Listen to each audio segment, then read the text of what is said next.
Em toda a África, ainda existem algumas tribos que respeitam e vivem de acordo com as tradições de seus antepassados. Uma das mais conhecidas é a tribo Himba, que pela sua aparência característica de cor avermelhada, atrai turistas e fotógrafos para a Namíbia. Os Himbas sobrevivem mantendo seu estilo de vida tradicional, resistindo a ameaças de guerras secas e da vida moderna.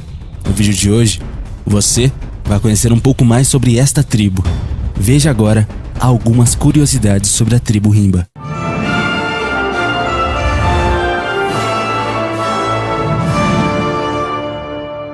Os Himbas. Há mais de 50 milhões de anos que as areias depositadas ao longo da costa do esqueleto redesenham os mapas diariamente, esculpindo dunas que chegam a ter mais de 300 metros de altura e estão entre as maiores de todo o planeta. Só existe um povo capaz de habitar essa terra, uma das mais inóspitas de todo o continente africano. Esse povo é conhecido como os Himbas, o povo seminômade das mulheres de vermelho.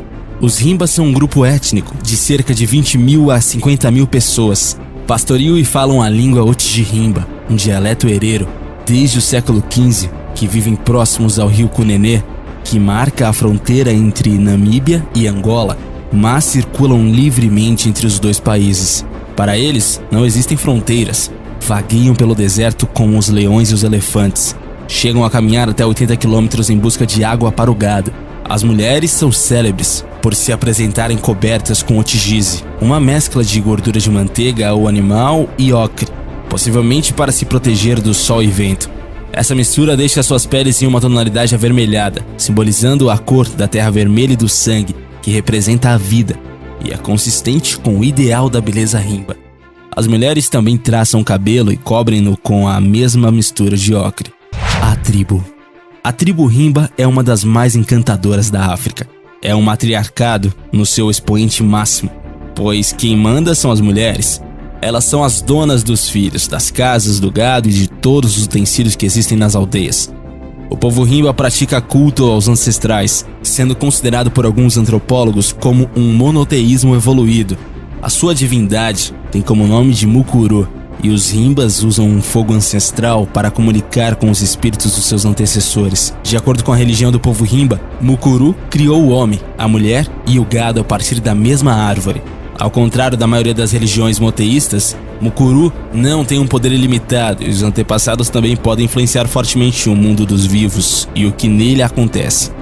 Um dos trabalhos do líder masculino da família Himba é manter o fogo ancestral, aproximando-se periodicamente com o fogo com o intuito de comunicar com o Mukuru e os seus ancestrais. Na religião Himba, Mukuru controla a maioria dos seus elementos do mundo físico, como a terra, a água e o clima, mas são os antepassados que detêm o controle sobre aspectos como as doenças ou condição do gado. Por exemplo, se alguém fica doente, o povo Himba acredita que os espíritos dos antepassados foram de alguma forma ofendidos com as ações dessa família. Os Himbas costumam usar poucas roupas e os trajes modernos são escassos, mas quando existem, geralmente são os homens que os usam. Tradicionalmente, os homens e as mulheres andam em topless e usam saias ou tangas feitas de peles de animais. As mulheres adultas, além de já referida tonalidade de pele, que se estende também aos cabelos, usam uma espécie de pulseiras nos tornozelos para proteger as pernas de picadas de insetos e de outros animais. Os meninos são circuncidados, geralmente antes da puberdade, para torná-los aptos para o casamento. A responsabilidade das mulheres. As mulheres Himbas são hábeis artesãs e por isso são a alma da tribo, já que mantêm a economia das suas casas e criam os filhos à sua maneira, com um carinho extremoso. Por vezes deslocam-se aos grandes centros urbanos, mais na parte de Namíbia, com o objetivo de venderem a sua arte, regressando depois ao seu mundo rústico. A responsabilidade de ordenha das vacas é das mulheres, sendo elas também as responsáveis por cuidar das crianças uma das outras.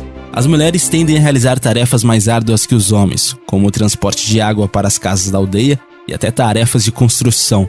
Para manter a tradição, elas nunca tomam banho, mas passam várias horas no dia em rituais de beleza, cobrindo-se então com ótice. As Himbas comandam também uma sociedade poligâmica, em que cada mulher pode ter relações sexuais com vários homens. O gado bovino é o principal símbolo de status de uma família Himba, por isso são consideradas mais ricas e mais importantes as mulheres que possuem mais cabeças de gado. O roubo de gado é punido com a morte. A carne é reservada apenas para eventos especiais, como casamentos e funerais.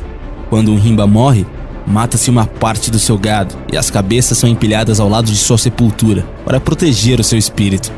Os membros de uma família tipicamente Himba habitam numa propriedade rural, quase sempre numa aldeia pequena e circular, onde ao centro se pode encontrar o fogo ancestral e um curral para o gado.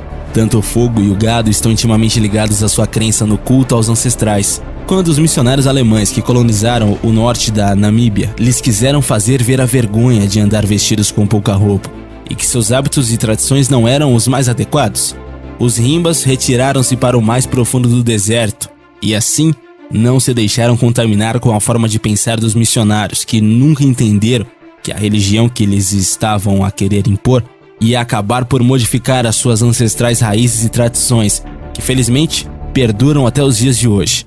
Mas e você, hein? Qual a sua opinião sobre esse povo incrível? Você já tinha ouvido falar sobre eles? Deixe a sua opinião aí nos comentários. E não esquece de deixar o seu gostei e também de se inscrever aqui no canal. Valeu e até a próxima, galera aqui do Universo Curioso.